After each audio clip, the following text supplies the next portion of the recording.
101, The Hits. Happy New Welcome to Learning English, a daily 30-minute program from the Voice of America. I'm Dan Friedel. And I'm Katie Weaver. This program is aimed at English learners.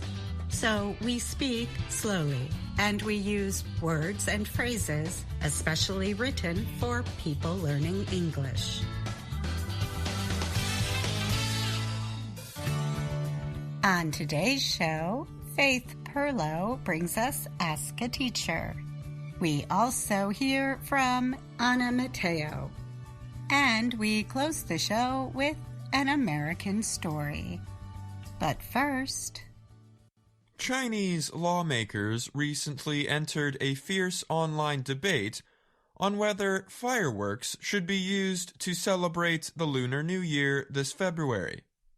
They said a total ban on fireworks in the country credited with inventing the noisemakers would be hard to enforce.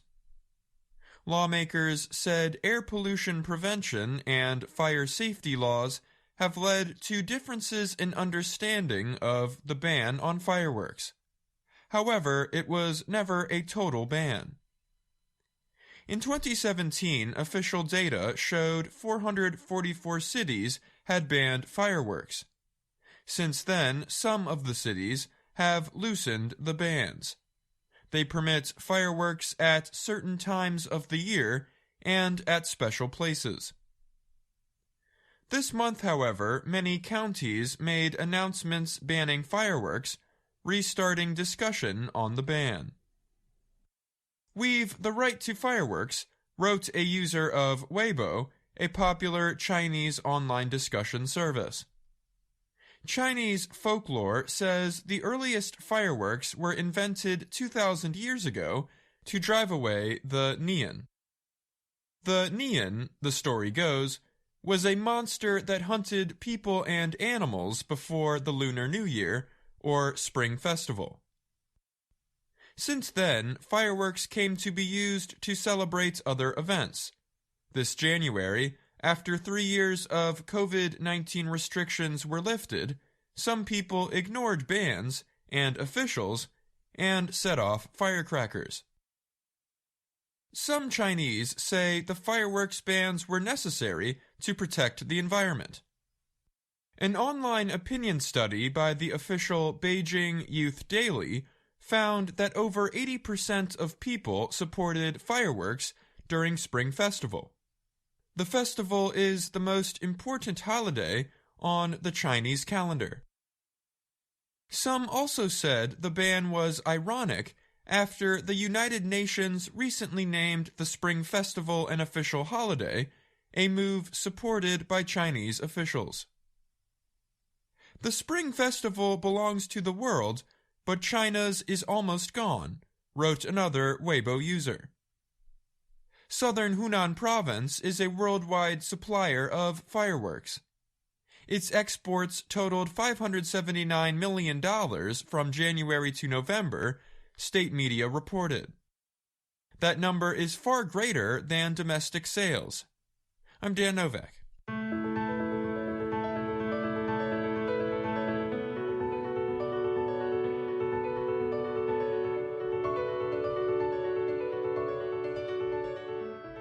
Lawmakers in Uganda are considering barring people from making a popular alcoholic drink at home. The bill being considered would affect people like the Dianabo family.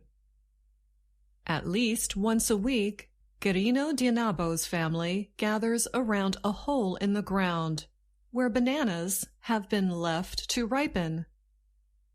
The family then peels the bananas and puts them into a wooden container shaped like a boat. The father steps in with his bare feet. The sweet banana juice he presses out is then filtered. To this he adds sorghum. The juice is then left to ferment for up to a day. This process changes the juice into an alcoholic drink. The result is the home-brewed drink Ugandans call tonto or tontomera. This word describes a drinker's poor movements. Tonto is famous in Uganda. Everyone drinks it, from officials to laborers. Singers sing about it. Politicians seeking office drink it with voters.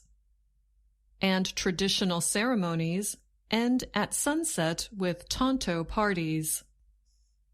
However, there are threats to the way tonto is currently produced. More people are now drinking low-cost bottled beer.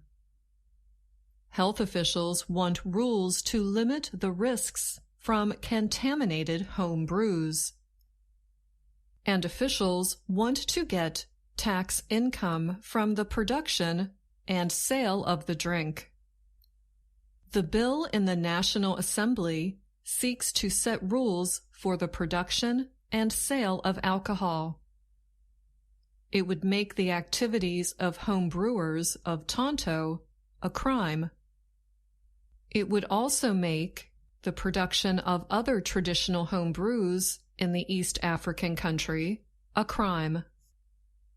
But farmers have a more urgent concern. Not enough new banana juice cultivars are being planted to produce the drink. Instead, more farmers are planting a different sort of banana. This kind is boiled and eaten as a popular dish called matuk. Garino Dianabo farms in the western district of Mbarara. His first experience with tonto was as a little boy in the 1970s. He said he has only a few plants left of the cultivars he uses to make tonto.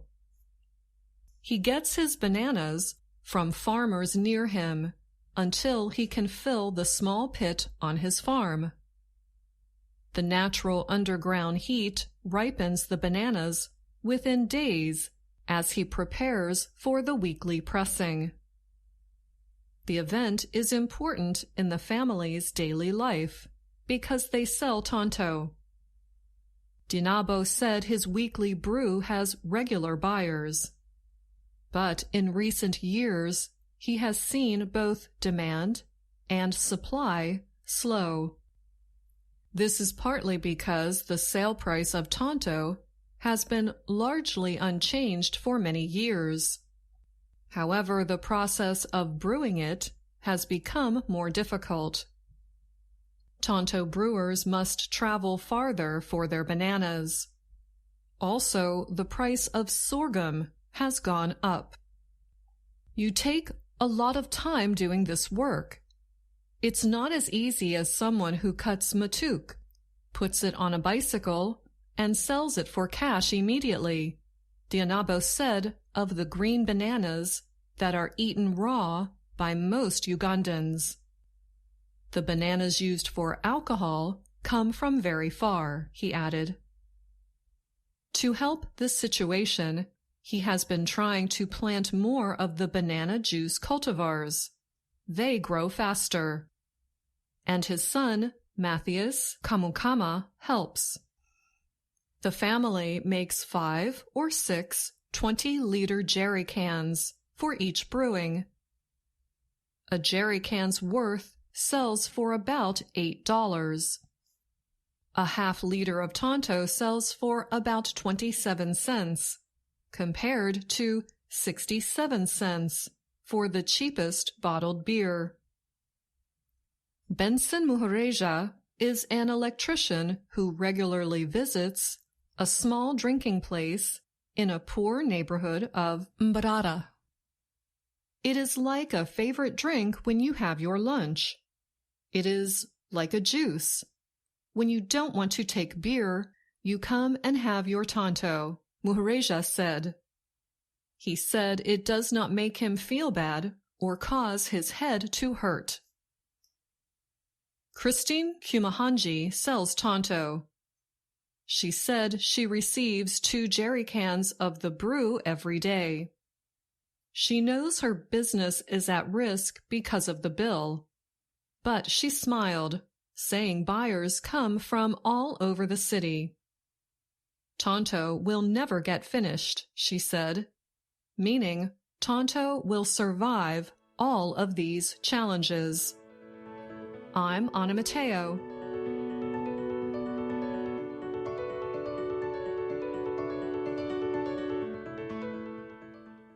Hi there! This week on Ask a Teacher, we answer a question from Nirmala about the meaning of the word slender. Hello, teacher. I'm Nirmala. What does the word slender mean? Thank you, Nirmala. Thank you for writing to us, Nirmala. As the year starts, many people make new goals. A large number of them center on losing weight. This is a great time for this question. We will talk about the word slender and offer some synonyms to help you compare and understand this word better. The word slender is an adjective. The first meaning has to do with body shape. Something slender is small or round, especially in comparison to its length. A slender person has no extra fat and little roundness, usually in an appealing way. In other words, slender has a positive connotation when used to describe a person. The word skinny, on the other hand, suggests an underweight condition that is not appealing. The slender girl could walk through the narrow opening in the fence. Many cultures consider a long, slender neck beautiful. Some synonyms that you can use in place of slender include slim, lean, and thin. These words all have a more positive association to them than skinny. But what separates them from slender is the idea that slender also includes the association of graceful. Slender can also be used to describe non-physical things. The mayoral candidate won by a slender number of votes. In that sentence, slender means small. Spending money is slender just before payday. In that one, it means limited. The slender glass tube was all that protected the rare sample. In that last sentence, slender means small, but also suggests a delicate or easily breakable quality. Please let us know if these explanations and examples have helped you, Nirmala. Do you have a question about American English? Send us an email at learningenglish@voanews.com. And that's Ask a Teacher. I'm Faith Perlow.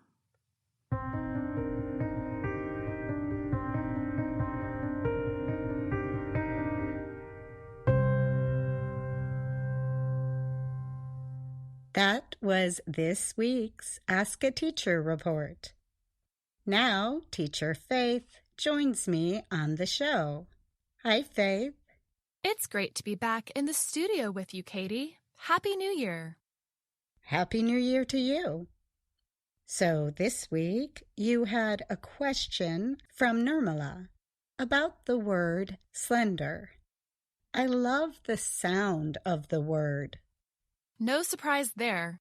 The adjective or descriptive word is most commonly used in a positive way. What are some associations you make with the word slender? This is a great question, Katie. It can be helpful when memorizing a word to connect that word with something in real life, something we can easily picture in our minds. When I think of the word slender, what comes to mind is a ballet dancer. Ballet is generally performed on a stage and uses movement, music, costumes, and sets to tell a story. The dancers are usually very slender, long and lean. This is especially true of female ballet dancers. Also, ballet dancers are very graceful. The word slender reflects that idea too. Ballet dancers glide across the stage with graceful arms. This is what I picture for the word slender. Can you give me a word that is kind of opposite of slender? Yes, the opposite of slender is curvaceous or curvy. Curvy body types are very round in certain areas, and the word has a positive connotation. When I think of curvy, I think of belly dancers. Not ballet dance, but belly dance. Yes, belly dance. Belly dance is a dance from the Middle East, North Africa, Turkey, and even parts of Europe. Belly dancers dance in a way that emphasizes their curves. There are lots of isolated hip movements, belly movements. So that comparison can help you remember what curvy means. And having those two comparisons of dancers can help you to remember the different associations of each word. Very true, Faith. Thanks for coming on the show. Thanks for having me, Katie. Today we complete the story Rappaccini's Daughter. It was written by Nathaniel Hawthorne. Here is Kay Gallant with the second and final part of Rappaccini's Daughter. Many years ago, a young man named Giovanni Guasconti left his home in Naples to study in northern Italy. He took a room in an old house next to a magnificent garden filled with strange flowers and other plants. The garden belonged to a doctor, Giacomo Rappaccini. He lived with his daughter Beatrice in a small brown house in the garden. From a window in his room, Giovanni had seen that Rappaccini's daughter was very beautiful. But everyone in Padua was afraid of her father. Pietro Baglioni, a professor at the university, warned Giovanni about the mysterious Dr. Rappaccini. "He is a great scientist," Professor Baglioni told the young man, "but he is also dangerous. Rappaccini cares more about science than he does about people. He has created many terrible poisons from the plants in his garden." One day, Giovanni found a secret entrance to Rappaccini's garden. He went in. The plants all seemed wild and unnatural. Giovanni realized that Rappaccini must have created these strange and terrible flowers through his experiments. Suddenly, Rappaccini's daughter came into the garden. She moved quickly among the flowers until she reached him. Giovanni apologized for coming into the garden without an invitation, but Beatrice smiled at him and made him feel welcome.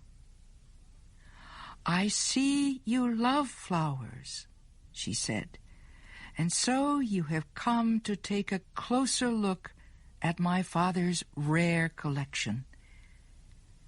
While she spoke, Giovanni noticed a perfume in the air around her. He wasn't sure if this wonderful smell came from the flowers or from her breath. She asked him about his home and his family.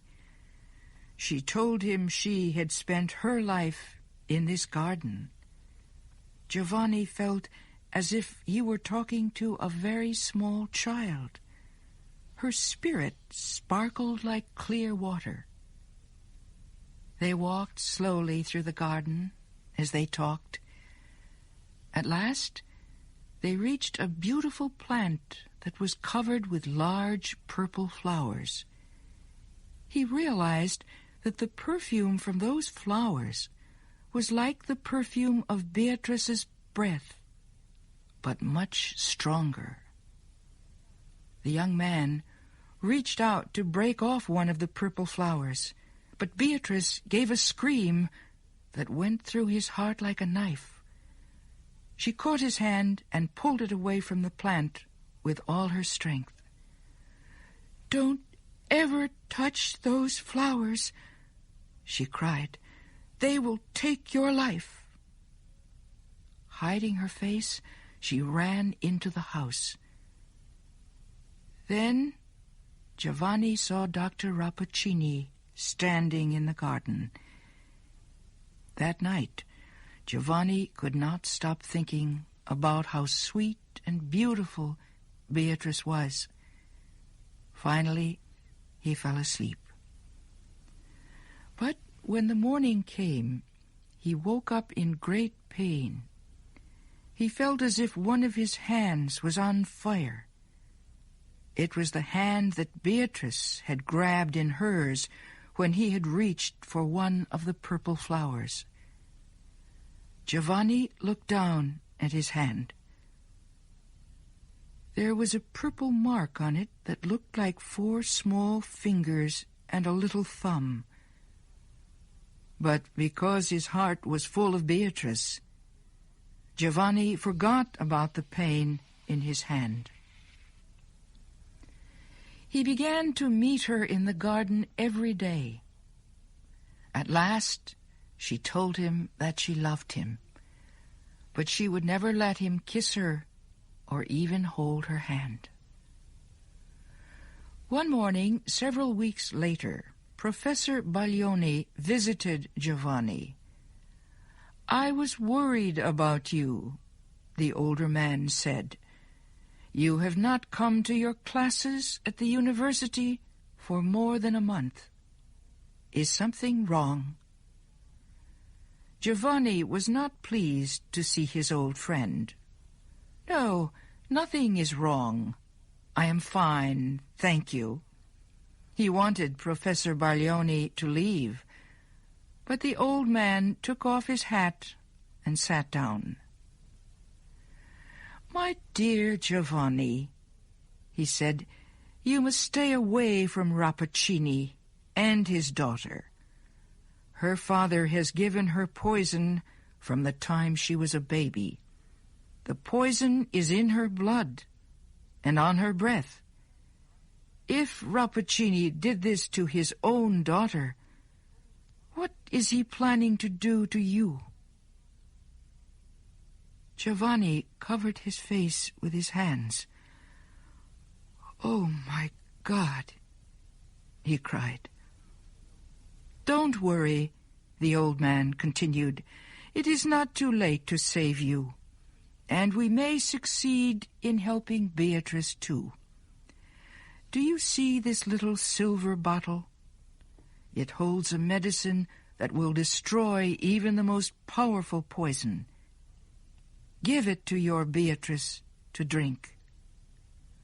Professor Baglioni put the little bottle on the table and left Giovanni's room. The young man wanted to believe that Beatrice was a sweet and innocent girl, and yet Professor Baglioni's words had put doubts in his heart. It was nearly time for his daily meeting with Beatrice. As Giovanni combed his hair, he looked at himself in a mirror near his bed. He could not help noticing how handsome he was. His eyes looked particularly bright, and his face had a healthy, warm glow. He said to himself, "At least her poison has not gotten into my body yet." As he spoke, he happened to look at some flowers he had just bought that morning. A shock of horror went through his body. The flowers were turning brown. Giovanni's face became very white as he stared at himself in the mirror. Then he noticed a spider crawling near his window. He bent over the insect and blew a breath of air at it. The spider trembled and fell dead. "I am cursed," Giovanni whispered to himself. "My own breath is poison." At that moment, a rich, sweet voice came floating up from the garden. "Giovanni, you are late. Come down." "You are a monster," Giovanni shouted as soon as he reached her. "And with your poison you have made me into a monster too. I am a prisoner of this garden." "Giovanni," Beatrice cried, looking at him with her large bright eyes, "why are you saying these terrible things? It is true that I can never leave this garden, but you are free to go wherever you wish." Giovanni looked at her with hate in his eyes. "Don't pretend that you don't know what you've done to me." A group of insects had flown into the garden. They came toward Giovanni and flew around his head. He blew his breath at them. The insects fell to the ground dead. Beatrice screamed, "I see it! I see it! My father's science has done this to us. Believe me, Giovanni, I did not ask him to do this to you. I only wanted to love you." Giovanni's anger changed to sadness. Then he remembered the medicine that Professor Baglioni had given him. Perhaps the medicine would destroy the poison in their bodies and help them to become normal again. "Dear Beatrice," he said, "our fate is not so terrible." He showed her the little silver bottle and told her what the medicine inside it might do. "I will drink first," she said. "You must wait to see what happens to me before you drink it." She put Baglioni's medicine to her lips and took a small sip. At the same moment, Rappaccini came out of his house and walked slowly toward the two young people. He spread his hands out to them as if he were giving them a blessing. "My daughter," he said, "you are no longer alone in the world. Give Giovanni one of the purple flowers from your favorite plant. It will not hurt him now.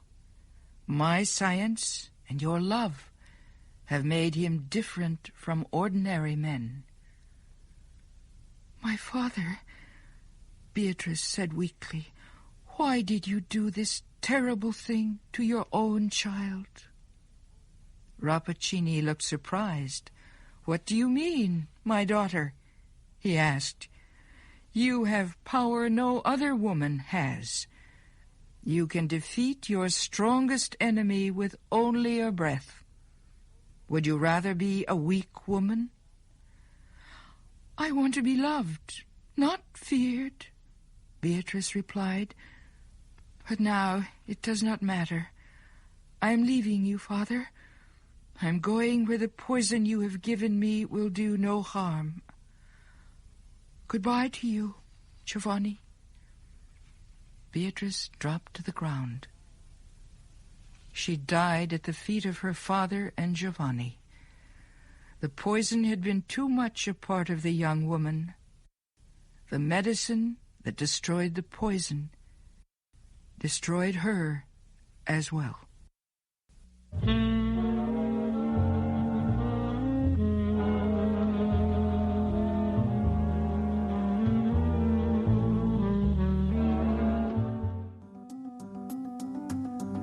That's all the time we have for today's show, but join us again tomorrow for another VOA Learning English program. Thanks for listening. I'm Katie Weaver. And I'm Dan Friedel.